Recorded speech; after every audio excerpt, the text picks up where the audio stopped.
से जड़ित बड़े बड़े खंबे और बड़ा सुंदर द्वार देखा जिस पे भगवान के ही स्वरूप के चार चार भुजा वाले शंख चक्र कमल गदा पार्षद हैं, आते जाते हैं और सब नारायण नारायण नाम ले रहे हैं। ब्रह्मा जी जा रहे हैं, सनकादिक जा रहे हैं, नारद जा रहे हैं, बड़े बड़े गंधर्व यक्ष जा रहे हैं। गिरिराज पूजा जिसको हम मनाते हैं, उस दिन माँ गौ का जन्म हुआ था, इसलिए गाय के गोबर के द्वारा हम भगवान कृष्ण का स्वरूप बना करके उनको अन्नकूट से और तरह तरह के सुंदर भोजन इत्यादि से भगवान का भोग लगाते हैं। तो आज भगवान ने प्रकृति की पूजा कराई है। सब ब्रजवासियों ने महाराज सुंदर सुंदर 56 प्रकार के भोग बनाए और ठाकुर गिरिराज जी की पूजा करने के लिए लेकर गए। अब जैसे ही पहुंचे तो मन में आया भाई देवता को तो सबसे पहले स्नान कराना चाहिए। अब उन्होंने कहा पहली बार इतना बड़ा देवता, इसको पहली बार तो स्नान करा ही दो। तो सबने जमुना जी से घड़े भरे, सुबह से शाम हो गया, पानी ऊपर लेकर जाते और उड़ेलते, लेकिन गिरिराज जी का तो नाखून तक नहीं भीगा। सुबह से शाम हो गया, आखिरकार सब थक हार कर भगवान कृष्ण के पास जाते। लाला तेरो ये गिरिराज तो बड़ो भारी है, या तो हम नभा ही ना पा रहे। प्रभु ने कहा क्या चाहते हो? बोले हम चाहते ही अपने आप नहा ले। तो बोले ये काम तो गंगा जी कर सकती है।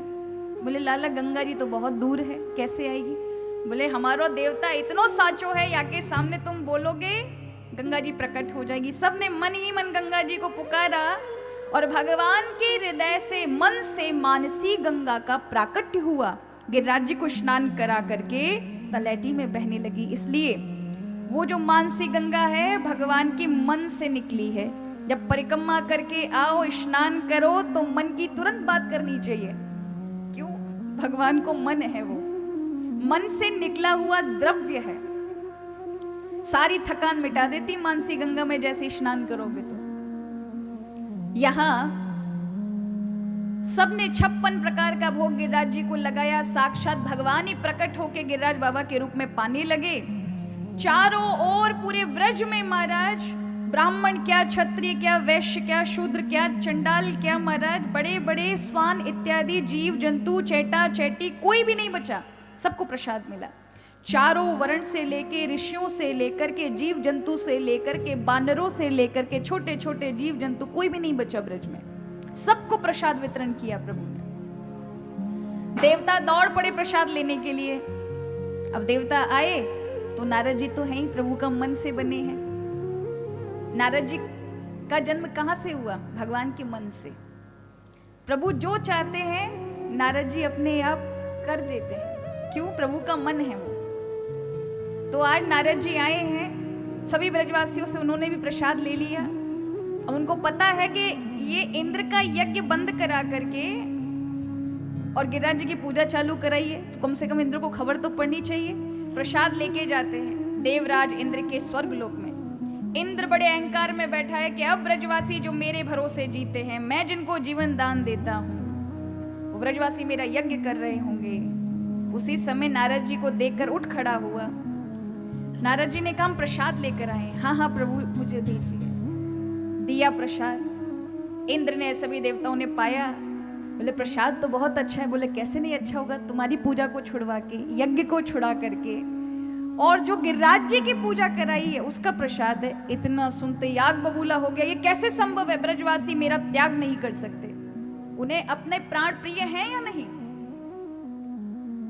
और क्रोधित हो जाता है, लाल लाल नेत्र करके जैसे ही ब्रजमंडल की ओर देखता है कि ब्रजवासियों ने सचमुच गिरिराज जी की पूजा कर दी है, मेरा यज्ञ छोड़ दिया, तो गढ़ सावर्तक नाम के मेघों को आज्ञा देता है। ये गढ़ सावर्तक नाम के जो मेघ हैं, ये प्रलय के समय जल बरसाते हैं। कैसा जल बरसाते हैं? हमने तो छोटी छोटी बूंदी देखी है, कथा के शायद दूसरे दिन खूब जोरदार बारिश हुई महाराज। माने देवता जब प्रसन्न होते हैं, कोई कार्य आप अच्छा कर रहे हैं कि नहीं कर रहे हैं, तो देवताओं का ये जो वर्षा करना है किसी काम में, कभी ब्याह में हो जाता तो हम सुनते हैं लोग ये कहते कि ये ज्यादा चटोरे चटोरी थे लड़के लड़कियां, इसलिए ऐसा हो गया। पर उसका अर्थ अलग है। अगर किसी अच्छे कार्य में वर्षा हो जाती है तो ये शुभ संकेत है कि आपका कार्य पूर्ण है, देवता राजी हैं।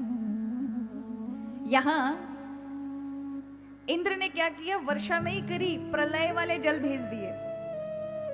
और वो प्रलय वाले जल कैसे, छोटी छोटी बूंद के रूप में नहीं, हाथी की सूंड के समान धारा की तरह जल वर्षा करते। उनकी जंजीरें खोल दी पैरों की और कहा ब्रज को जाके डुबा दो। महाराज बादल उमड़ घुमड़ कर आने लगे, भयानक भयानक काले काले बादल। इतने विशाल बादलों को देख करके ब्रजवासियों ने अपने ऊपर से जाते हुए देखा, चारों ओर ब्रजमंडल को घेरने के लिए आ गए। अभी अभी गिरिराज जी की पूजा करने के बाद ही ये सभी आए हैं और पहली बार जीवन में इतने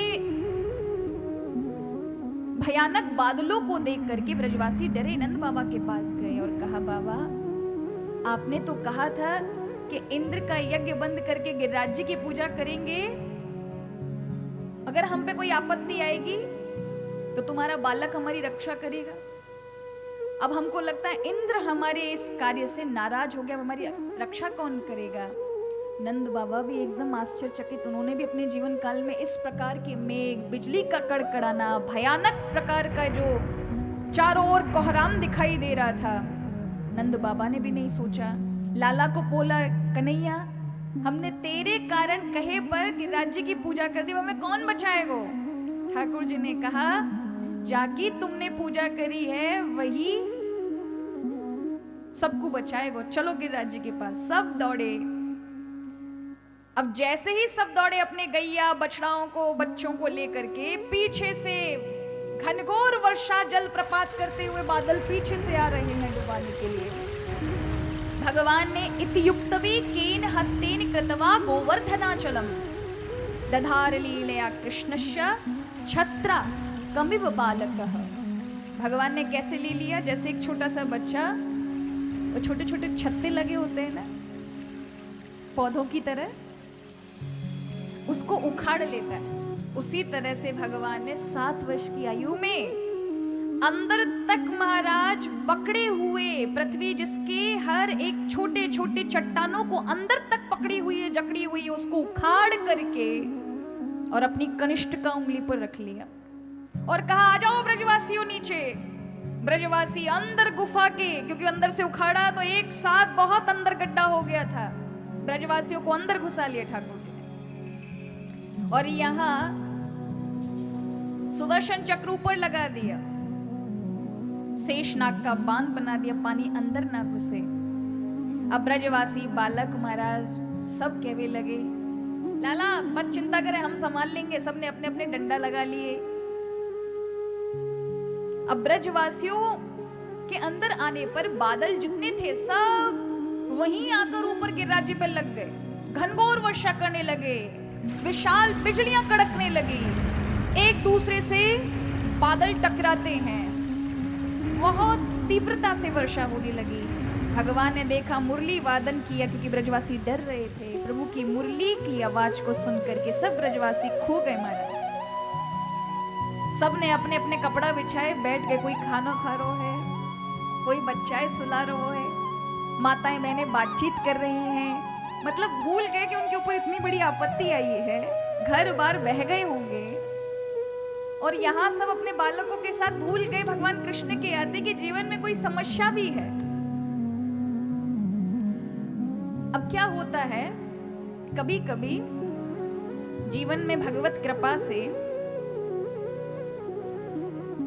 कुछ बल मिल जाए, कुछ पद मिल जाए, कुछ ऐसी वस्तु मिल जाए जिससे जीवन में प्रसिद्धि प्राप्त हो रही हो, ऐसी कोई शक्ति मिल जाए, शक्ति माने स्किल्स ऐसे कुछ मिल जाए, बढ़िया खूब नाम हो रहा हो, खूब पैसा संपत्ति आ रही, तो इंसान को क्या है, बुद्धि भगवत मार्ग में नहीं होगी तो क्या होगा, अहंकार आ जाएगा, फिर लगने लगेगा मैं ही कर रहा हूं, मैंने किया, फिर भगवान को भी टेम्पररी समझेंगे, अरे कौन भगवान, हम ही तो भगवान है।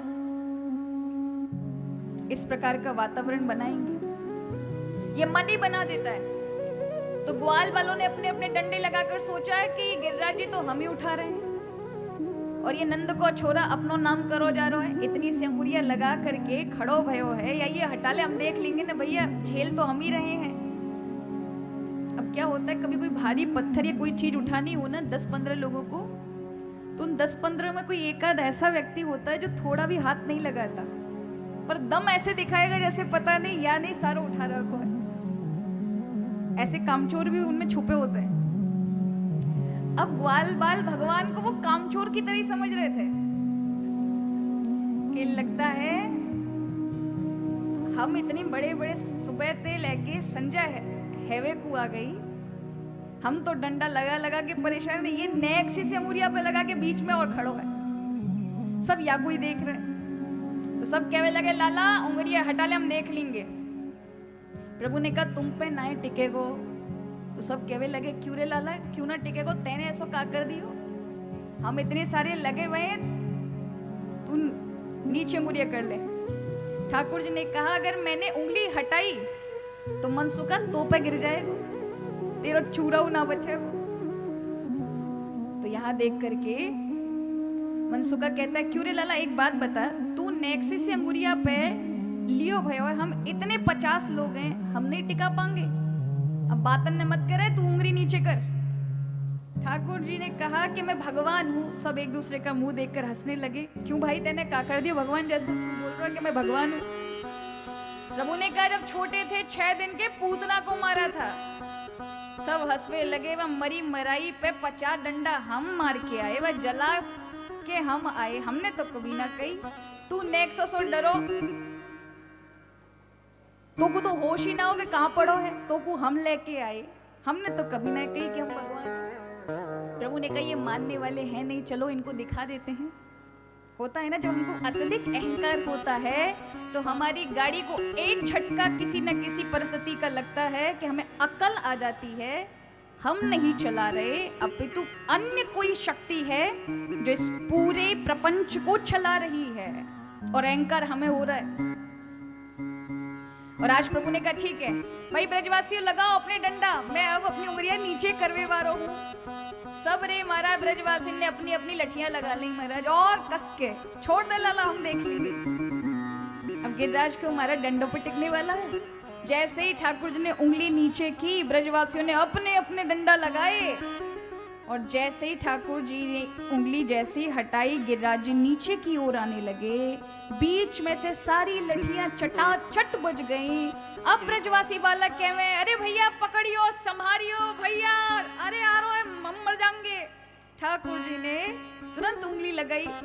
अब उनका अहंकार जो था वो पानी पानी हो गया। हम तो समझ रहे भैया कि हम ही लठियन ते टेके भये हैं, सचमुच यही छोटी उंगलिया पे टिको भयो है। और बस इतनी सी बात है महाराज, जीवन को यदि कोई धारण किए हुए है तो छोटे से कृष्ण हैं। जिस दिन हट गए उस दिन आपको कोई भी नाम से बोलेगा नहीं। कोई नहीं कहेगा छगनलाल मगनलाल जी कैसे हो, सब कहेंगे बॉडी को नीचे उतार दो, शव को ले जाओ। कोई आपका नाम भी लेना पसंद नहीं करेगा। जब तक कन्हैया जी चल रहे हैं, जब तक टिकाए हुए हैं, तब तक हाल चाल सब पूछ लेंगे। लेकिन जिस दिन कन्हैया जी ने छोड़ दिया, 4 कंधन पे सवार है कि यही दुनिया वाले आपको फूंक के आएंगे और फिर कभी पूछने के लिए नहीं जाएंगे। जाता है कोई शमशान में दोबारा पूछने? कोई नहीं जाता। संपर्क टूट गया, शरीर खत्म, सब कुछ खत्म, बस भावनाओं में याद रखेंगे, बाकी अब कोई मतलब नहीं रहा।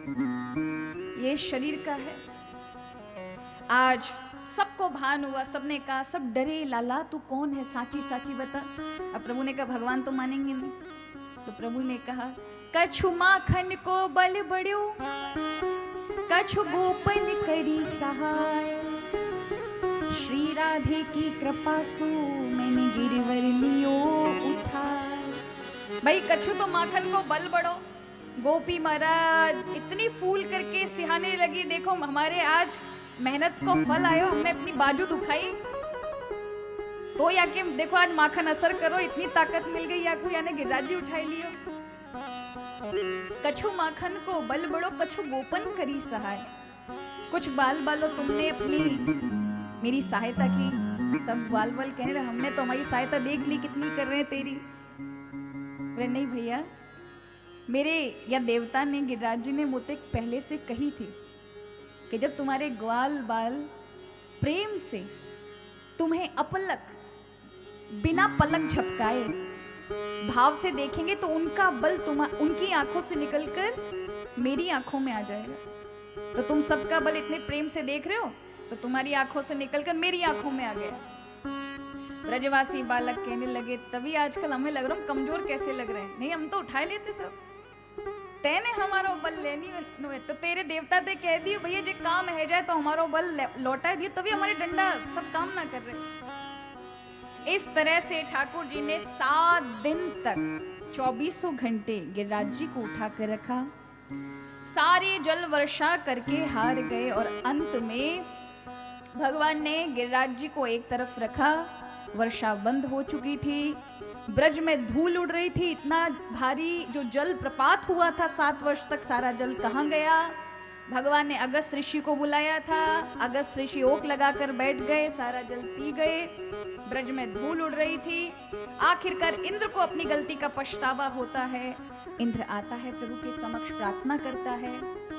गाय के कामधेनु गाय को लेकर आता है स्वर्ग से और उनके दूध से भगवान का स्नान कराता और नाम पड़ता है गोविंद। विशुद्ध सत्वं तव धाम शांतं तपोमयं ध्वस्तिरजस्तमस्कं माया मयूयम गुण संप्रवाहो ते ग्रहणानुबंध। हे प्रभु, मैं आपके सुंदर स्वरूप को नहीं पहचान सका, सत्व स्वरूप को नहीं पहचान सका। दंड का अधिकारी, मुझे दंड दीजिए। और प्रभु ने इस प्रकार से कृपा की है। किस पर कृपा की? इंद्र पर, और क्षमा कर दिया। तो यहाँ ब्रजवासी बालकों को घर में जाके जब गए सब लौट करके, तो पता चला माता पिता आपस में बात करें, वो नंद का छोरा सामान्य नहीं है, साक्षात भगवान है, भगवान। अभी बेचारे ग्वाल बालों ने सुना, उनके मन में हुआ कि भैया ये हमारो मित्र नहीं है, भगवान है। आए सब डरते डरते, लाला तू नारायण है ना? घर वाले सब बता रहे हमने तेरे कंधा पे चढ़ गए, तेरे कान खींचे, तो को काम करवायो, हमें क्षमा कर दे, नहीं तो हमें दरिद्रता की प्राप्ति होगी।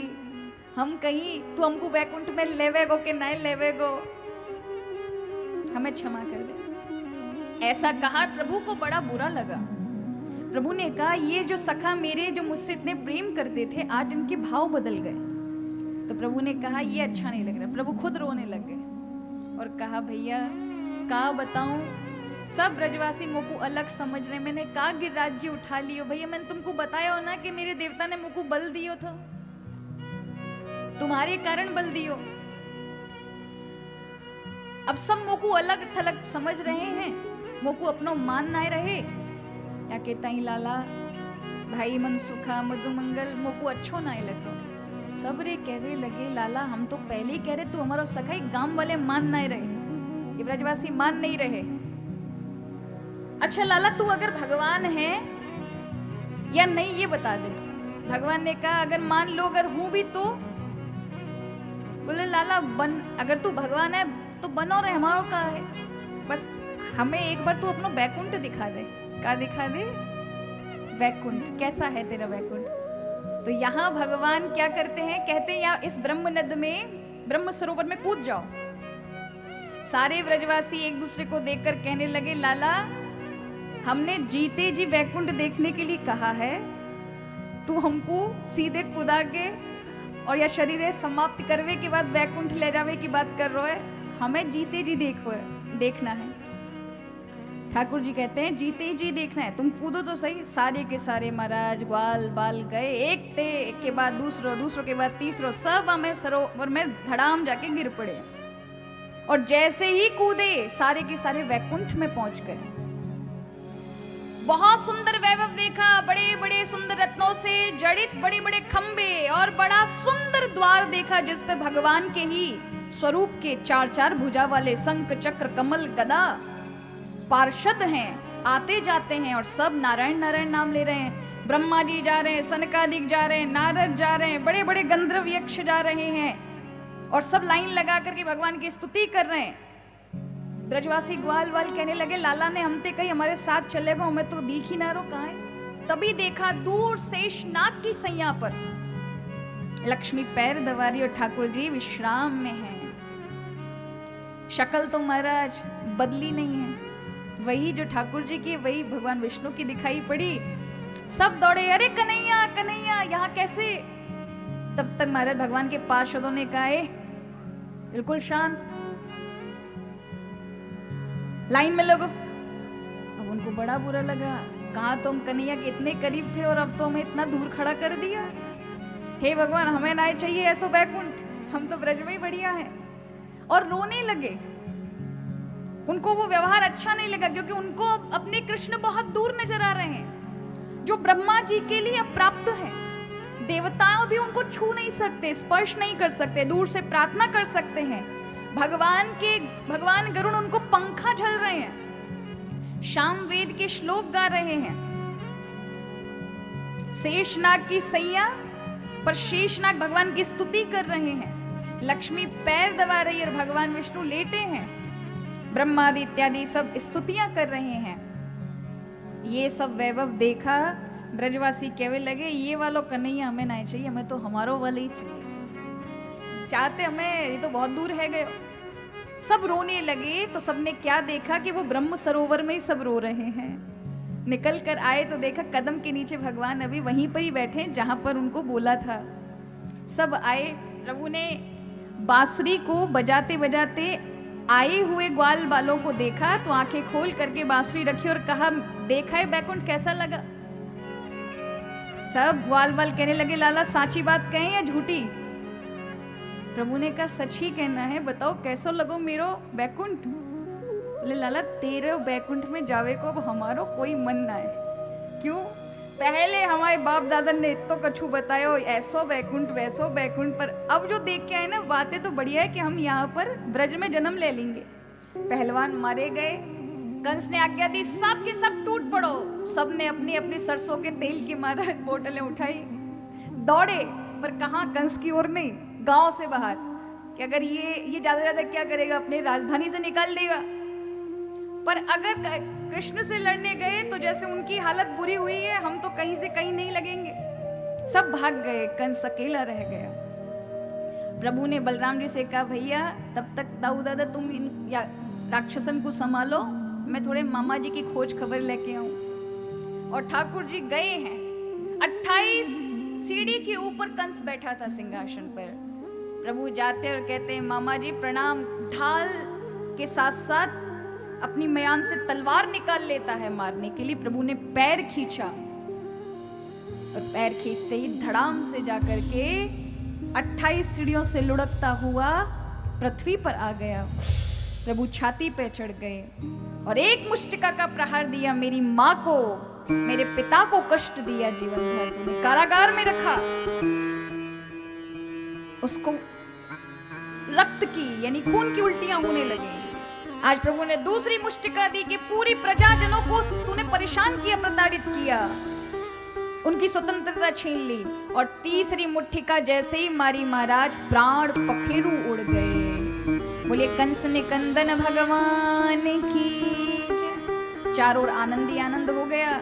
सब भगवान कृष्ण की जय जयकार करने लगे।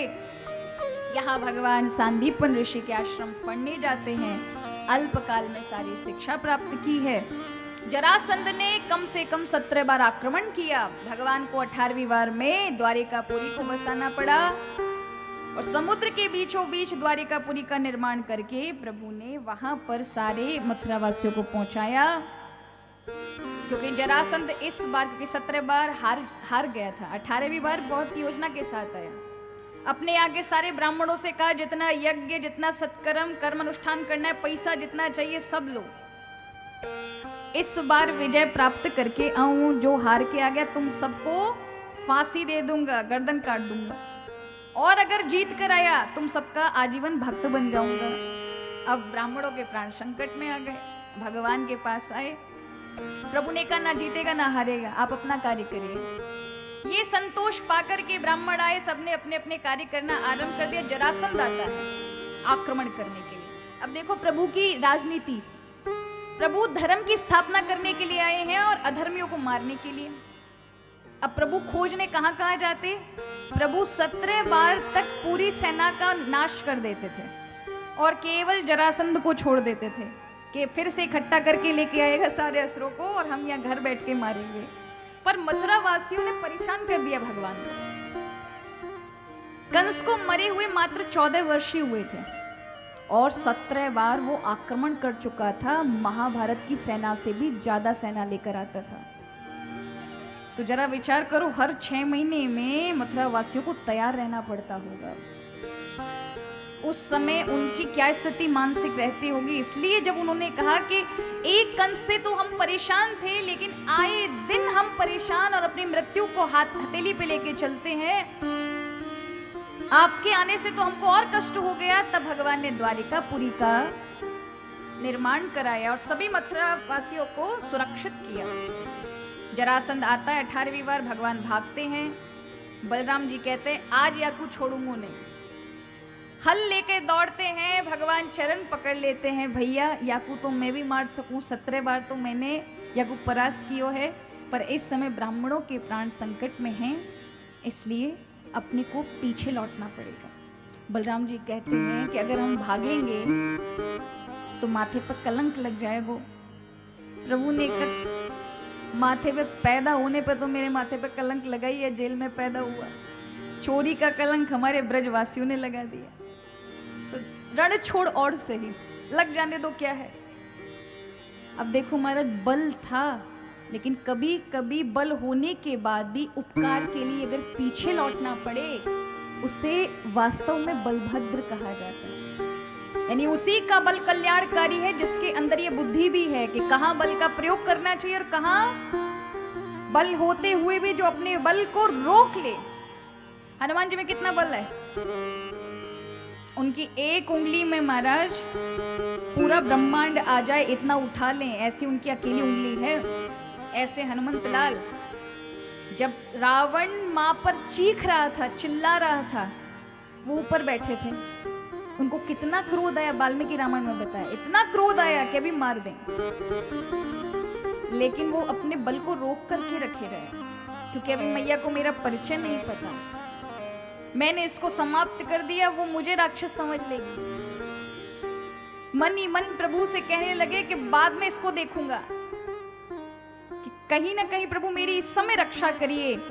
और याद रखिए, विषम परिस्थिति में भी यदि आप कहीं ऐसी जगह पर फंस गए जहां सब जगह आपके शत्रु हैं, फिर भी उन शत्रुओं के बीच में भगवान आपका हित कोई ना कोई भेज देंगे। मंदोदरी आई उस समय सीता जी की रक्षा करने के लिए कि स्वामी मत मारो, नारी है, आपका क्रोध ये सही नहीं है। तब हनुमान जी कहते प्रभु आपने मेरी रक्षा। और बाद में तो आपको पता है कि हनुमान जी ने क्या किया लंका का। वो मैया के प्रति चीखने का क्रोध का परिणाम था कि इतना क्रोध था कि उन्होंने लंका में आग लगा दी। पूरी लंका को जो स्वर्ण की थी उससे पिघला करके और धू धू करके जलाकर आ गए।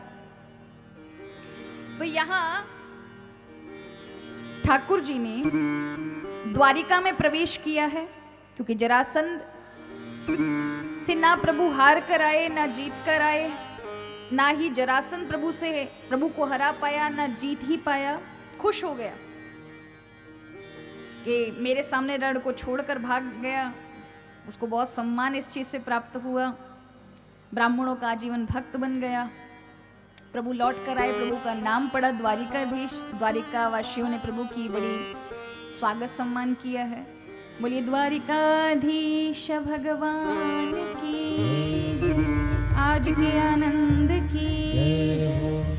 यहाँ आज की कथा को हम विश्राम करेंगे, लेकिन एक भजन के साथ। कल की कथा विश्राम की कथा है। कल हम भगवान के सुंदर विवाह का भी आयोजन तभी करेंगे। आज इसलिए नहीं किया क्योंकि हमारे माता जी सरला जी, हमारे प्रशांत भैया, इनका ये था कि हमारी मैयाओं का व्रत है आज, और अगर एक बारात निकालेंगे कम से कम इतनी दूर से तो ये सब थक जाएंगे।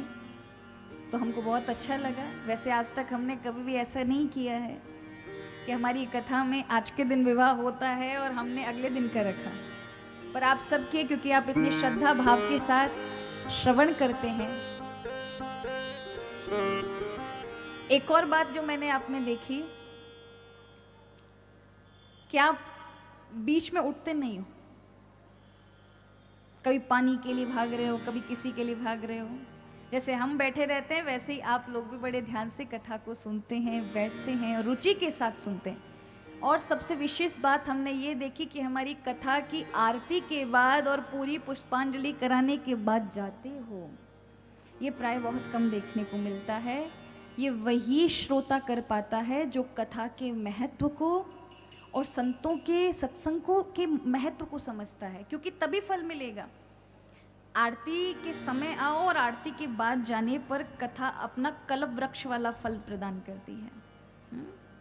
और यदि कथा के बीच में से जाओगे तो प्रवचन वाला मिलेगा कि आपकी बुद्धि को शुद्ध कर देगी, जीवन में सद्विचार आएंगे, प्रभु के प्रति भक्ति मिलेगी।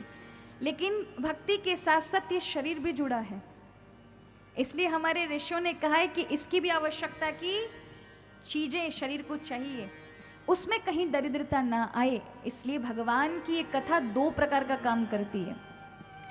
मानसिक भगवान की भक्ति को तो बढ़ाती ही बढ़ाती है, लेकिन जब तक ये शरीर है, इस शरीर से जुड़ी हुई वस्तुओं की भी संपन्नता प्रदान करती है। इसलिए इसे कल्प वृक्ष कहा है इस कलयुग में। काम्य सेवा से भी उच्च यज्ञ का फल प्राप्त हो जाता है उस व्यक्ति को जो अपने जीवन में श्रीमद् भागवत कथा कराता है अथवा सुनता है या स्वयं करता है। बहुत बड़ी महिमा है महाराज। अब कार्तिक महीना चल ही रहा है, आप सबको पता ही है, चौथा दिन हो गया कार्तिक माह का। अगर घर में शालिग्राम भगवान की शिला है तो प्रतिदिन तुलसी चढ़ाओ महाराज। और ये भी नहीं कर सको शालिग्राम शिला नहीं है तो घर में जो तुलसी जी हैं उनकी सेवा करो, उनकी जो मिट्टी है उसको थोड़ा सा बुवाई कुवाई क्या करते हैं वो करें, मंजरियों को हटाएं वहाँ से, क्योंकि मंजरियों से तुलसी बढ़ेगी नहीं। ये सेवा करें, जल सेवा करें, तुलसी की रक्षा करने के लिए बाड़ा इत्यादि बनाएं, तुलसी बांटें। तुलसी जगह जगह मंदिर के स्थानों पर लगाने का महान पुण्य है। भगवान को 11, 21, 101 पत्र भगवान के नामों से चढ़ाने का, या फिर ओम नमो भगवते वासुदेवाय नमः 12 अक्षरीय मंत्र से तुलसी पत्र चढ़ाने का 100 कन्यादान का एक तुलसी फल देती है इस कार्तिक में, क्योंकि ये दामोदर माह है और कार्तिक माह में भगवान नारायण जागृत स्वरूप में रहते हैं। माँ भगवती तुलसी की शालिग्राम के साथ इन महीने में विशेष पूजा अर्चना करने पर इसी महीने में सभी अभ्युदय फल प्रदान होते हैं। जीवन में जिस कार्य की भी आपकी जो आप ना भी कहें, प्रभु की प्रसन्नता के लिए भी करें तो भी सभी कार्य सिद्ध प्राप्त होते हैं। इसलिए ये महीना तपस का है, भगवान की शक्ति को बढ़ाने का है। हम जितनी मेहनत करते हैं बाकी कार्यों में, कई बार इन चीजों का भी तेज बढ़ाना चाहिए ना। हम केवल और केवल भागते हैं, आप मेहनत कर लेंगे बहुत, भाग्य से आपको अवसर भी मिल जाएंगे, लेकिन अगर प्रभु की कृपा नहीं प्राप्त हुई तो वो अवसर आपको जिस प्रकार से उन्नति तक पहुंचाने चाहिए वहां तक नहीं पहुंचा पाएंगे। इसलिए हमेशा प्रभु की शक्ति का तेज लेकर चलो। कैसे लेके चलो? थोड़ा थोड़ा तपस बढ़ाओ। हमेशा भोग ही भोग में लगे रहते हो, केवल सुख सुख से क्या होगा? बुद्धि खराब हो जाती है अच्छे अच्छों की। जैसे कुएं में पड़ा हुआ व्यक्ति अगर रस्सी डली होगी तो नीचे से ऊपर आ जाएगा, लेकिन कुएं में गिर गया, रस्सी नहीं है तो चढ़ने का कोई उपाय नहीं है। हम सुख में ही पड़े रहते हैं, भगवान के नाम की रस्सी नहीं हुई ना महाराज तो दलदल में फंसी जाएंगे, बाहर निकलने का रास्ता नहीं है। इसलिए तपस, साधन ये सब अवश्य बढ़ाते रहिए। इस कार्तिक मास का भगवान का गोविंद देव जी का दर्शन हो या एकादशी पे दर्शन हो, ऐसा नियम लो। और मैं आपसे कहूंगी विष्णु सहस्त्र नाम का इस महीने कम से कम पाठ करोगे तो 4 ही दिन बीते हैं। प्रतिदिन भगवान के 1000 विष्णु भगवान के नाम विष्णु सहस्त्र नाम पाठ करो। आप देखेंगे एक एक नाम को जल्दबाजी नहीं करना है, एक एक नाम को पढ़ना है। ज्यादा से ज्यादा 30 मिनट लगेगा आपको। भाव के साथ पढ़िए, वो एक एक नाम भगवान विष्णु के आपके शरीर के अंदर सारी शक्तियों को जागृत कर देंगे। आप खुद अनुभव करेंगे कि आपका तेज पहले के ना करने हुए साधन में और अब में कितना फर्क है, आपकी वाणी में, आपकी सोचने की शक्ति में, आपके कार्यों में और आपके गुणों में और आपके भावों में, सब में आपको बदलाव दिखाई पड़ेंगे। और आर्थिक रूप में तो विष्णु सहस्त्र नाम कामधेनु की तरह है महाराज। अगर आप प्रतिदिन विष्णु सहस्त्र नाम का पाठ करते हैं तो घर में धन समृद्धि की कमी नहीं आती, हानि नहीं होती उस घर में। अवश्य करें। इसी के साथ आज की कथा को विश्राम करेंगे। उससे पूर्व ठाकुर जी का सुंदर भजन करते हुए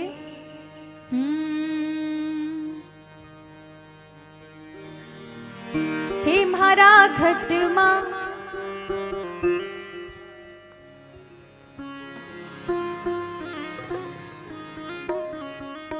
ये गुजराती भजन है पर हमें बहुत प्रिय है, तो आपको अर्थ बता देते फिर आपको समझने में अच्छा लगेगा। मारा घटमा विराजता, घट में भगवान विराजते हैं श्रीनाथ जी, और फिर गुरु जी का नाम आता है विठल नाथ जी का, वल्लभाचार्य जी महाराज का, ऐसा भाव है। और इसमें बड़ा सुंदर भाव है कि हमारे हृदय में ही तुलसी का वन है और उसी में आत्मा रूपी कृष्ण शालिग्राम के रूप में है और हम कभी नहीं निहार पाते ना। तो बड़ा सुंदर भाव है, दर्शन करते हैं। हे म्हारा घटमा विराजता श्रीनाथ जी, यमुना जी महाप्रभु जी। हे मारा घट में विराजता श्रीनाथ जी, यमुना जी महाप्रभु जी। हमारे आतनरा आंगणिया मां तुलसी रावन, मारा तनरा आंगणिया मां तुलसी नदन, मारा प्राण जीवन। हे मारा घट मां विराजता श्रीनाथ जी, यमुना जी महाप्रभु जी। हे मारा घट में विराजता श्रीनाथ जी, यमुना जी महाप्रभु जी। मारो मन रुचि गोकुल वन रावन, मारो मन रोजे गोकुल वृंदावन, मारो मन रुचि गोकुल वृंदावन। हे मारो मन रोजे गोकुल वृंदावन। मारो तनिरा गणिया मां तुलसी रावन, मारा प्राण जीवन। मारा घट मां विराजता श्रीनाथ जी, यमुना जी महाप्रभु जी। ओ मारा घट में विराजता श्रीनाथ जी, यमुना जी महाप्रभु जी। ऐसे नहीं बड़े भाव के साथ बोलिए श्रीनाथ जी महाराज की।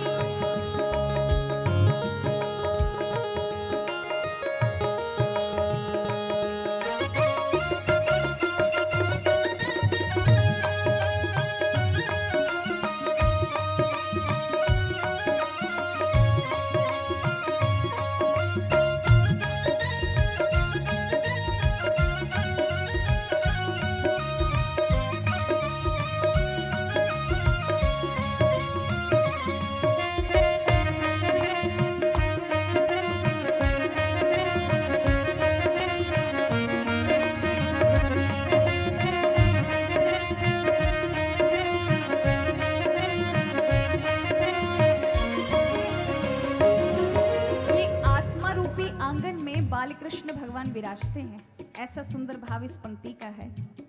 और भक्त कहता है कि मेरे आंखों में हमेशा उनका दर्शन रहे।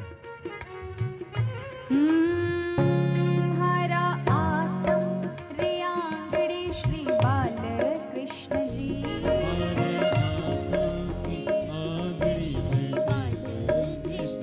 हे मारा आत्म रे आंगणे श्री बाल कृष्ण जी।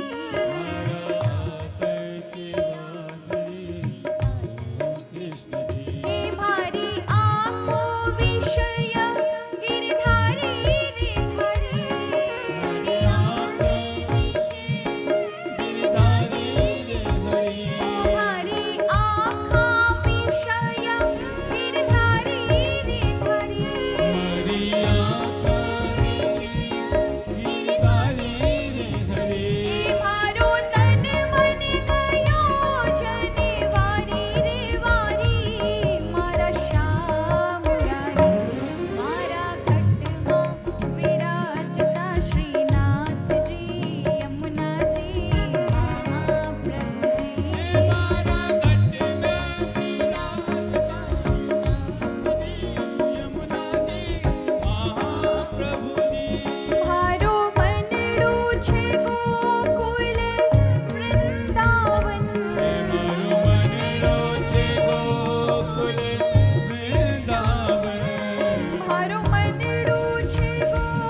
तो आज की कथा को यहीं विश्राम करेंगे।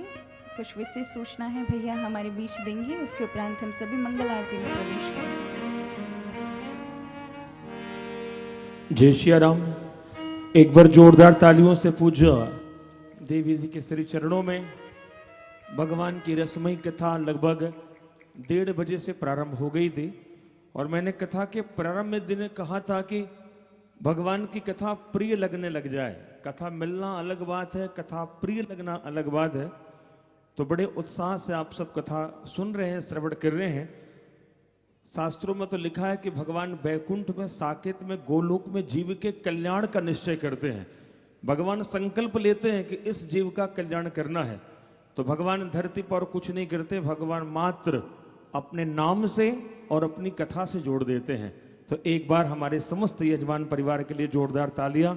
सरला शर्मा जी, प्रशांत जी, कीर्ति जी, रमेश चंद सैनी जी, कैलाशी देवी जी, दिनेश जी, रमाकांत जी, रेखा जी, इन सब का तो बहुत बहुत धन्यवाद है।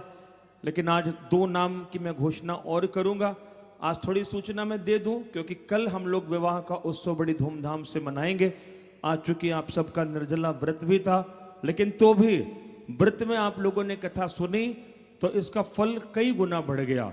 राम नाम को अंक है, सब साधन है सुन, और अंक रहे 10 गुण है, अंक गए सब सुन।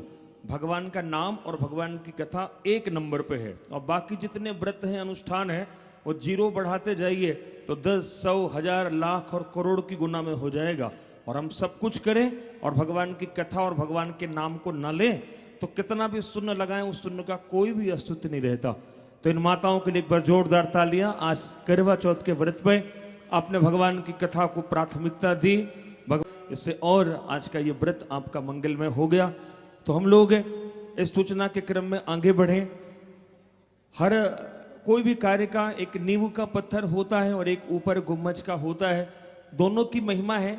मंदिर जा ना सको तो गुम्मज को ही प्रणाम कर लो तो मंदिर जाने का पुण्य प्राप्त हो जाता है। लेकिन ऐसे विशाल मंदिर को, जो भवन को तैयार करते हैं, ऐसे नींव के पत्थर को भी हमें प्रणाम करना चाहिए। ये जो कार्यक्रम इतना सुंदर टेंट लाइट सबकी व्यवस्था यहाँ पर हो रही है और पूरी निश्चिंतता के साथ हम लोग बैठकर कथा श्रवण कर रहे हैं। शुरू में आपने देखा कि कितनी बारिश भी हुई, लेकिन तो भी बड़ी अनुकूलता से आप सबने ये सुंदर कथा को श्रवण किया। और ये संपूर्ण कथा पूज्या देवी जी के YouTube चैनल देवी कृष्ण प्रिया जी पर लाइव भी चलती है। आप लोग दोबारा भी इसका दर्शन कर सकते हैं। अभी कौन कौन घर में देखता है लाइव जाकर? थोड़ा हाथ उठाइएगा। आज तो झूठ मत बोलिएगा, करवा चौथ भी है तो घर में जो दोबारा, क्योंकि आप सब के चित्र उसमें आ जाते हैं, तो आप जरूर, हाँ बिल्कुल, आज की रात तो वैसे भी संकीर्तन करना चाहिए। तो बाकी अगर आप किसी दिन नहीं भी आए हैं तो देवी कृष्ण प्रिया YouTube के नाम से है, तो आप उसको सर्च कर लें। और संपूर्ण कथा यहाँ की, गोवा की, बद्रीनाथ की, वृंदावन की, अलग अलग राम कथा, भागवत कथा, शिव महापुराण सब YouTube पर सुरक्षित है। ये भगवान की माया है, लेकिन इसका कथा में प्रयोग करेंगे तो ये खूब आशीर्वाद देके जाएगी। तो आप जरूर YouTube के माध्यम से कथा का श्रवण करें। इस संपूर्ण आयोजन को आपने सुंदर अपने परिश्रम से सफल बनाया है। एक बार जोरदार तालियां। उसके बाद मैं नाम लूं। हमारे श्री मुकेश जी हैं और श्री दिनेश जी हैं। मैं दोनों को आमंत्रित करूंगा मंच पे व्यासपीठ से आशीर्वाद के लिए। हमारे श्री मुकेश जी हैं और दिनेश जी हैं। आप अगर मेरी आवाज़ सुन पा रहे हो तो आप मंच पे आकर व्यासपीठ को प्रणाम करेंगे। और आपकी गौशाला भी आप चलाते हैं, डिग्गी कल्याण गौशाला, और संस्कार NGO से हैं और लगभग सैकड़ों गोवंशों की सेवा आपके माध्यम से हो रही है। और इस पूरे अनुष्ठान में अपने तन का, मन का, धन का विशेष योगदान आपने दिया, तभी ये कार्यक्रम पूरी तरह से सफल है। और आप देखिए कैसे 1 दिन, 2 दिन, 3 दिन, 4 दिन, 5 दिन, आज 6 दिन भी चले गए, अब मात्र 1 दिन बचा है। तो जोरदार तालियों से हमारे श्री मुकेश जी का और श्री दिनेश जी का इस पूरे कार्यक्रम में बड़े उदारता, बड़े उत्साह, बड़े परिश्रम के साथ आप लगे रहे, कि कार्यक्रम के पहले से लगे रहे, तब जाकर ये सुंदर तैयारी हुई और हम लोग बैठकर यहाँ पर कथा का श्रवण कर रहे हैं। डिग्गी कल्याण गौशाला भी आप चलाते हैं, सैकड़ों गोवंशों की सेवा आपके माध्यम से होती है। संस्कार NGO से आप हैं हमारे श्री मुकेश जी और दिनेश जी, आप सबका बहुत बहुत धन्यवाद। और उसी क्रम से हमारे कुछ अतिथिगण हैं और कई लोगों ने आज गौ सेवा भी प्रदान करी है। तो आज क्योंकि झांकी कल निकलेगी, कल बड़ी धूमधाम से हम लोग विवाह संपन्न करेंगे। तो थोड़ा 2 मिनट में गौ माता की चर्चा करके फिर हमारे सारे अतिथियों का नाम लूंगा, तो वो लोग आकर व्यासपीठ को प्रणाम करके आशीर्वाद लेंगे। तत्पश्चात हम लोग आरती को आगे बढ़ेंगे। एक तो घर में एक वाक्य लिखा देना चाहिए कि गौ सेवा में व्यक्ति चाहे 100 रुपए खर्च करे, 1000, 1 लाख, जैसी अपनी सामर्थ्य के अनुसार है। हम लोग अपने धन को बढ़ाने के लिए क्या करते हैं, या तो व्यक्ति सोना लेके रख देता है, या तो प्लाट ले लिया, या तो किसी बिजनेस में लगा दिया, किसी बैंक में डाल दिया, LIC करा दिया। आपका धन कितना बढ़ेगा। और देखिए यहाँ से असत्य भाषण करना भी नहीं चाहिए, क्योंकि मस्तक पर ऊर्ध्वपुंड विराजमान है, गले में तुलसी विराजमान है, तो बिल्कुल सत्य ही बोलना चाहिए। तो आप पुराणों को झांक कर देख लीजिएगा, खगेल के देख लीजिएगा कि गौ माता में जो धन खर्च किया जाता है, भगवान भी थोड़ा बहुत उधार कर देते हैं, क्योंकि कर्म प्रधान विश्व रचि राखा, जो जस करही सो तस फल चाखा। तो भगवान में भी थोड़ा बहुत 1-2 दिन का लेट चल जाए तो चल जाए, लेकिन गौ सेवा में जो आपका धन लगता है, वो गौ माता कभी किसी का आज तक उधार नहीं रखी है। और जो कुछ भी पत्रम पुष्पम फलम तोयम गौ माता के श्री चरणों में अर्पित किया जाता है, वो 1000 गुना होकर आप तक वापस आ जाता है। एक तो देने का पुण्य आपको मिल गया कि आपने गौ सेवा करी, और बदले में कोई भी आपको LIC बैंक आपको कोई भी 1000 गुना आपके धन को नहीं करके देगा। लेकिन ये गौ माता क्योंकि संपूर्ण देवी देवताओं का निवास इसके अंदर है, तो ये आपके धन को 1000 गुना होकर देती है। तो आप बड़ी उदारता के साथ ये संपूर्ण कार्यक्रम हो रहा है, ये भी मात्र गौ सेवा समिति और संस्कार NGO के माध्यम से हो रहा है। हमारे समस्त यजमान परिवार भी गौ सेवा करते हैं, और संपूर्ण देवी जी का तो पूरा जीवन, जैसे मैंने बताया कि सिंहस्थ उज्जैन से कथा की यात्रा प्रारंभ हुई थे, लेकिन ये कथा भी एक पवित्र उद्देश्य को लेकर आगे बढ़ रही है, गौ सेवा को लेकर। तो अधिक से अधिक आप सबके जीवन में, अगर आप कुछ नहीं कर सकते तो गौ रक्षा के लिए भगवान से प्रार्थना करें। हम लोग सूर्य भगवान को अर्घ्य देते हैं, तब तक 1 लाख गाय भारत में कट जाती है, गोमांस का निर्यात होता है।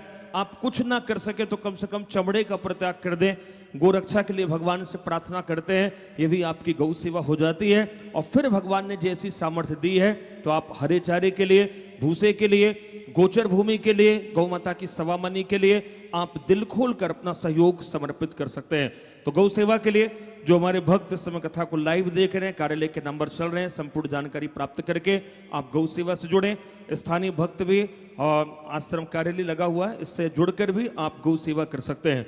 उसके साथ ही साथ कल ठाकुर जी का विवाह होगा, कल कथा विश्राम होगी, लेकिन 12 तारीख को इससे भी बड़ा आयोजन यहाँ पर है। 21 कुंडीय यज्ञ यहाँ पर होगा, हमारी मातृ गौ सेवा समिति और संस्कार NGO के माध्यम से। अभी देखिए 3 यज्ञ यहाँ पर चल रहे हैं। श्रीमद् भागवत कथा ज्ञान यज्ञ चल रहा, कार्तिक का पूरा महीना ही यज्ञ है, और 21 कुंडी यज्ञ यहाँ पर चल रहा, और एक भंडारा भी हमारे समिति के माध्यम से निरंतर चलाया जा रहा। तो एक बार जोरदार तालियां पूरे भंडारे के लिए। लगातार जितने भक्त आ जाएं, हजारों भक्तों के लिए प्रसाद की व्यवस्था रहती है। तो भगवान की तृप्ति तो देखिए इसी से हो जाती है। लक्ष्मी जी नारायण भगवान से पूछती है कि भगवान आप भोजन कैसे करते हैं, तो भगवान ने कहा कि जैसे ही तुलसी पत्र डल जाता है, जैसे कल गोवर्धन पूजा में हम लोगों ने 56 भोग लगाया, तुलसी डल गई, भगवान तो है भावक ग्राही जनार्दना, तुलसी डलते ही भगवान स्वीकार कर लेते हैं। लक्ष्मी जी ने कहा कि प्रभु ठीक है, आंख से तो स्वाद नहीं आता, स्वाद तो जिह्वा से ही आता है। अब कभी आपकी ऐसी इच्छा हो कि जीभ से हम खाएं, तो आप कैसे प्राप्त करते हैं? तो भगवान ने कहा कि इन ब्राह्मणों, संतों और भक्तों की जिह्वा में मैं बैठ जाता हूं, और ये जब प्रसाद पाते हैं, ये तृप्त हो जाते हैं, तो मेरी ही तृप्ति हो जाती है। तो एक यज्ञ के माध्यम से हमारी सारी समिति, संस्कार NGO भंडारे के माध्यम से भी भगवान को तृप्त कर रही है, और साथ ही साथ यज्ञ की अग्नि में जो 12 तारीख को यहाँ पर हवन किया जाएगा, और सबसे बड़ी विशेषता है कि देसी गौमाता के घी से हवन किया जाएगा। बाजार के पमेल वाले चर्बी के, जर्सी के घी से हवन नहीं किया जाएगा। एक आहुति भी भगवान को तृप्त कर देगी। तो जिस उदारता उत्साह के साथ आपने पूरे कार्यक्रम में अपनी हिस्सेदारी निकाली, चाहे वो विशाल शोभा यात्रा हो, कथा में निरंतर आपने 3-3, 4-4 घंटे का सहयोग दिया, तो 12 तारीख को आप सबसे निवेदन है कि बड़ा विशाल कथा के विश्राम में वैसे तो हवन होता है, यज्ञ होता है, और ये कार्तिक का महीना है तो बिल्कुल यज्ञ से आप न चूकें, क्योंकि यज्ञ की अग्नि से ही राम जी का प्राकट्य होता है, खीर से ही राम जी आते हैं। तो यज्ञ में जो भी पड़ेगा इससे हमारे देवताओं की तृप्ति होती है। तो अधिक से अधिक संख्या में 21 कुंडी यज्ञ का यहाँ पर विशाल आयोजन मातृ गौ सेवा समिति और संस्कार एनजीओ के माध्यम से है। उसमें लगभग 51 रुपए की राशि रखी गई है। तो आप समिति से मिलकर आप उस संपूर्ण यज्ञ से अपने आप को अवश्य जोड़ें। और हमें लगता है कथा का फल भी यज्ञ के बाद ही मिलेगा, ऐसा नहीं कल के बाद आए। आप सब के लिए, आप सबके कल्याण के लिए, विश्व कल्याण गौ रक्षा के लिए 21 कुंडी यज्ञ यहाँ पर होगा। यह यज्ञ आपकी 21 पीढ़ियों का उद्धार कर देगा। तो अधिक से अधिक यज्ञ के अग्नि में आप जरूर स्वाहा स्वाहा करें। तो आप हमारी समिति को, मातृ गौ सेवा समिति और संस्कार एनजीओ को अपना नाम और गोत्र अवश्य लिखा देंगे। आप परसों की कथा में सुन रहे थे कि गोत्र का कितना बड़ा महत्व होता है। तो अपना संकल्प करा के और फिर आप आहुति डालिएगा। तो यह आहुति आपको समस्त ब्रह्मांड को तृप्त करेंगे। तो आप ऐसे विशाल 21 कुंडी यज्ञ से अपने आप को अवश्य जोड़िएगा। दूसरा निवेदन है, आप घर जाकर दोबारा कथा को श्रवण करिएगा। ये पूरी कथा, आप सबका चित्र भी उसमें आ जाता है। तो आप प्रत्येक दिन की कथा के लिए मैंने कह दिया, संपूर्ण कथा देवी कृष्ण प्रिया जी, आप संपूर्ण यूट्यूब पर सर्च करके सोशल मीडिया को फॉलो करें ताकि प्रत्येक कथा की जानकारी मिल सके। और ये कथा कीर्तन का जितना आदान प्रदान करेंगे, अब सोचिए कितना परिश्रम लगता है, लेकिन एक कथा हमने शेयर कर दी तो कहीं ना कहीं कथा कराने का पुण्य आपको प्राप्त हो जाता है। तो आप कथा को शेयर करेंगे, सोशल मीडिया से अवश्य जुड़िएगा। और तीसरा निवेदन है कि कल से आप लोग कथा सुनने आए तो माथा आपका सूना ना रहे, मस्तक सूना रहता है, शमशान की भूमि की जैसा रहता है। तो प्रयास करें कि हम लोग कथा कीर्तन में आ रहे हैं तो मस्तक तो कम से कम हमारा तिलक से सुशोभित होना चाहिए। दीपदान अवश्य करें, कार्तिक का महीना है।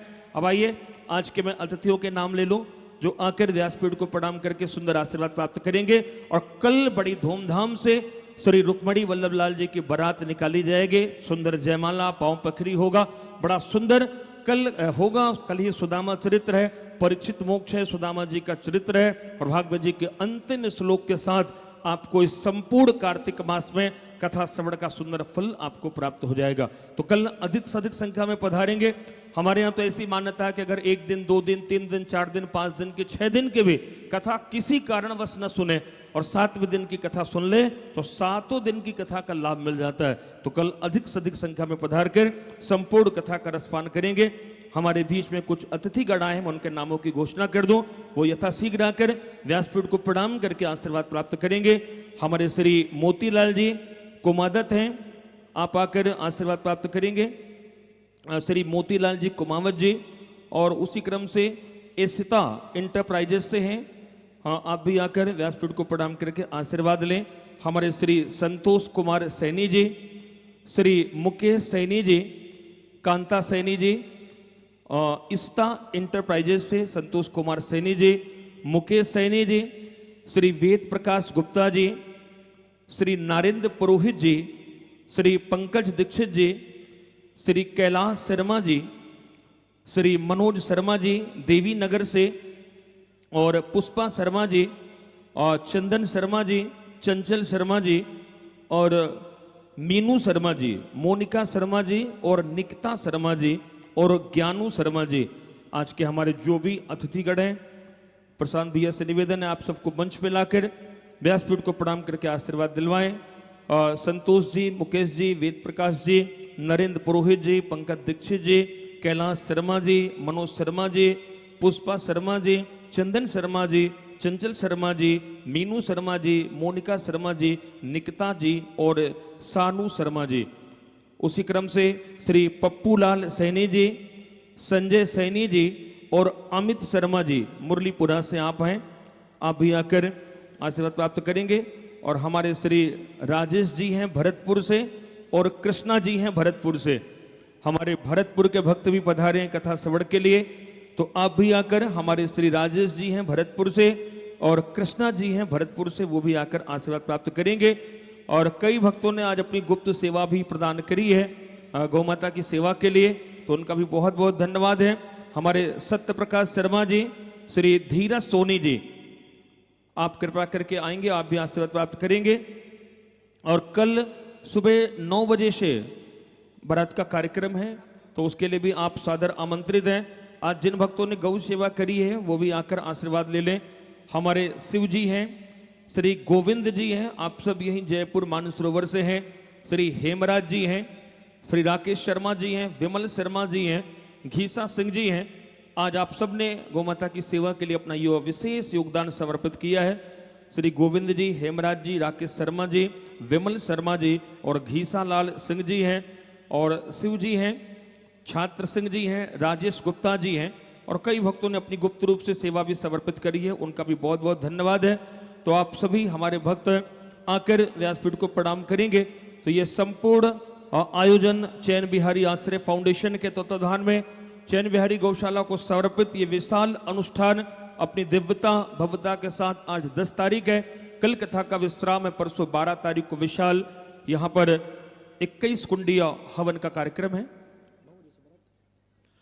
उसके साथ ही साथ हम लोग विवाह का भी आनंद लेंगे, और अगले वर्ष की सूचना भी आपको मिल गई है कि दिसंबर में भी विशाल कार्यक्रम इसी मानसरोवर में पूजा देवी जी के माध्यम से होगा, तो उसका भी आनंद आप सभी ले सकेंगे। ये कार्तिक का महीना चल रहा है, दीपदान घर में अवश्य आप सब करिए, और जितना हो सके तुलसी जरूर समर्पित करिए। इसमें तो एक तुलसी भी स्वर्ण के समान है, तो अधिक से अधिक कार्तिक मास में तुलसी जी की परिक्रमा, तुलसी जी का ठाकुर जी को समर्पित करें। और देसी गौ माता मिल जाए जयपुर में, क्योंकि यहाँ जर्सी के ज्यादा दर्शन हो रहे हैं, अगर देशी गौ माता मिले, प्रणाम करके 4 परिक्रमा कर लेंगे तो आपकी वृंदावन की परिक्रमा हो जाएगी। तो अधिक से अधिक देसी गोवंश कहीं भी दिखे पूरे जयपुर में मानसरोवर में, तो प्रयास करें कि जो भी आपके पास में हो, गुड़ हो, आप दुकान से भी कुछ लेकर खिलाएं। गाय खा ली तो श्री गोविंद देव भगवान तृप्त हो गए, गोपीनाथ जी तृप्त हो गए, बांके बिहारी तृप्त हो गए, हमारे चैन बिहारी सरकार तृप्त हो जाए। संपूर्ण देवी देवताओं को एक साथ आप गौ माता की सेवा से तृप्त कर सकते हैं। तो जहां गौ माता दिखे आप उनकी सेवा अवश्य करें। चैन बिहारी गौशाला के लिए निरंतर आप सब भक्तों का सहयोग, बाहर से भी जो श्रवण करते हैं उनका भी रहता है, तो और अधिक से अधिक भक्त चैन बिहारी गौशाला से जुड़कर हरे चारे भूसे के लिए, गोचर भूमि के लिए भी और गौ माता को गोद लेने के लिए भी आप संपर्क कर सकते हैं। आरती के लिए हम नामों की घोषणा करेंगे। 21 कुंडी यज्ञ और यजमान के लिए आप सभी जो भक्त हैं हमारे श्री प्रशांत भैया को अपना नाम अवश्य लिखा दीजिएगा। जो भक्त, हम तो चाहेंगे आप सभी लोग 21 कुंडी यज्ञ में सफल होंगे, और अपना नाम लिखाकर आप उस यज्ञ में आहुति अवश्य डालें, ताकि ये 8 दिन का कार्यक्रम, 7 दिन की कथा, फिर यज्ञ, फिर लगातार जो भंडारा यहाँ पर संपन्न हो रहा है, तो 21 कुंडी में आप सबके लिए किसी व्यक्तिगत, हमारे रमाकांत जी दोसा से आए हैं, मैं चाहूंगा वो भी आकर व्यासपीठ को प्रणाम करके आशीर्वाद ले लें। देखिए, यज्ञ विश्व कल्याण के लिए होता है, यज्ञ व्यक्तिगत नहीं होता है, इसलिए सामूहिक रूप से 21 कुंडी यज्ञ यहां पर रखा गया है। तो अधिक से अधिक विश्वामित्र जी भी यज्ञ की करते हैं, तो भगवान अयोध्या से चलकर बक्सर आ जाते हैं और विश्वामित्र के यज्ञ की रक्षा करते हैं। तो यहां तो यज्ञ के पहले भगवान की कथा दी गई, लगातार भंडारे की सेवा की गई, और आप सबके लिए विश्व कल्याण के लिए, गौ रक्षा के लिए, दैहिक दैविक भौतिक ताप से निवृत्ति पाने के लिए, समस्त मनोकामना की पूर्ति के लिए 21 कुंडी विशाल यज्ञ का आयोजन इसी कथा स्थल में रखा जाएगा। तो मेरा निवेदन है, हमारे और भी भक्त जो बाहर श्रवण कर रहे हैं और जयपुर के आसपास, आप लोग भी 12 तारीख को आकर अपना नाम लिखा देंगे, और 12 तारीख को आकर संपूर्ण अनुष्ठान से 21 कुंडी यज्ञ से जुड़ेंगे। हमारे ये भक्त यहाँ बैठे हैं, माताएं बैठी हैं, और इस जानकारी को आप प्रेषित करिए, ताकि संपूर्ण विश्व कल्याण के लिए और गौ रक्षा के लिए यज्ञ हो रहा है, तो हम सभी अवश्य उस यज्ञ से अपने आप को अवश्य जोड़ेंगे। कल कथा का विश्राम है, तो अधिक से अधिक संख्या में हम लोग पधारेंगे। संस्कार पब्लिक स्कूल मानसरोवर में यह विशाल कार्यक्रम 5 अक्टूबर से लेकर 12 अक्टूबर तक, यानी कल कथा विश्राम हो गए, 12 को 21 कुंडी यज्ञ के साथ ये संपूर्ण अनुष्ठान यहाँ पर विश्राम लेगा। भंडारे में जिन भक्तों ने सहयोग दिया उनके लिए भी जोरदार तालियां, क्योंकि लगातार आप सबके सहयोग से विशाल भंडारा, हजारों भक्त यहाँ पर संस्कार एनजीओ की तरफ से मातृ गौ सेवा समिति के माध्यम से सुंदर प्रसाद की व्यवस्था हो रही है। तो आप सबका भी बहुत बहुत धन्यवाद है और कथा में निरंतर आप समय का योगदान दे रहे हैं और आज इस गोधूली वेला में ऐसे व्रत में हमारी माताएं कथा के लिए आई हैं, उनका बहुत बहुत धन्यवाद है। आरती के लिए हमारे इस कार्यक्रम की संयोजक सरला शर्मा जी, माता जी, प्रशांत जी, कीर्ति जी, श्री रमेश चंद्र सैनी जी, कैलाशी देवी जी, दिनेश सैनी जी, सपत्नीक रमाकांत जी, तो संपूर्ण व्यवस्था कर रहे हैं। देवी जी का विश्राम भी वही है, आप रुकी भी हैं, खूब सेवा कर रहे हैं हमारे रमाकांत जी और रेखा जी। आप भी आरती के लिए मंच पे आ जाएंगे और बाकी हम लोग अपने अपने स्थान पर खड़े होकर आरती के लिए मंच पे आएंगे।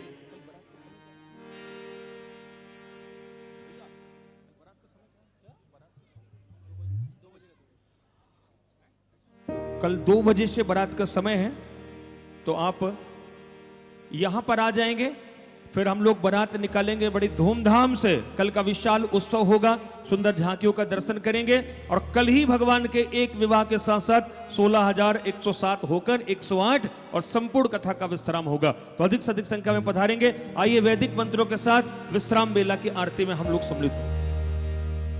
हरि ओम ह्रीं ज्वाल्यामालिन्यै नमः गन्धादिभिः सम्पूज्यः ओम चंद्रमा मनसो जात चक्षुः सूर्यो अजायत श्रोतात्वायुष प्राणश मुखात् अग्निरजायत। श्री भागवत भगवान की है आरती, पापियों को पाप से है तारती। श्री भागवत भगवान की है आरती, पापियों को पाप से है तार। ये अमर ग्रंथ ये मुक्ति पंथ ये पंचवेद निराला, नभ जाति जगाने वाला। ये अमर ग्रंथ ये मुक्ति पंथ ये पंचवेद निराला, नभ जाति जगाने वाला। हरि नाम यही हरि ध्यान यही, हरि नाम यही हरि ध्यान यही, जग के मंगल की आरती, पापियों को पाप से है तारती। भागवत भगवान की है आरती, पापियों को पाप से है तारती। हे शांति की पवन पुनीत, पापों को मिटाने वाला, हरि दर्श कराने वाला। हे शांति की पवन पुनीत, पापों को मिटाने वाला, हरि दर्श कराने वाला।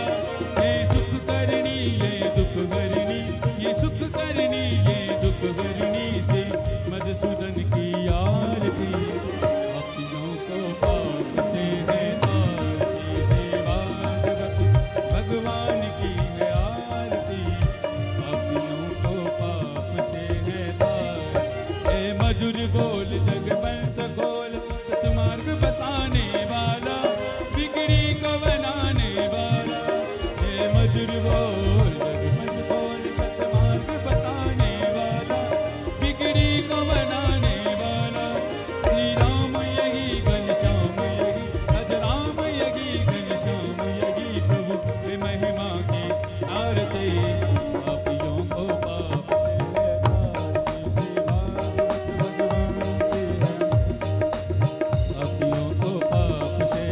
पापियों को पाप से है तारती। श्री भागवत भगवान की है आरती, पापियों को पाप से है तारती। कर्पूर गौरम करुणावतारम, संसार तारम भुजगेन्द्रहारं, सदा वसन्तं हृदयारविन्द, भवं भवानी शतं नमामि। त्वमेव माता पिता त्वमेव, त्वमेव बन्धुः सखा त्वमेव, त्वमेव वेद्या ब्रह्म त्वमेव, त्वमेव सर्वं देव देव। श्री कृष्ण गोविंद हरे मुरारी, हे नाथ नारायण वासुदेव। राधे कृष्ण राधे कृष्ण राधे कृष्ण राधे कृष्ण राधे कृष्ण राधे कृष्ण कृष्ण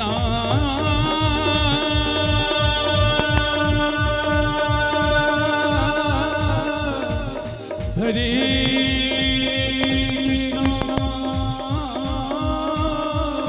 हरे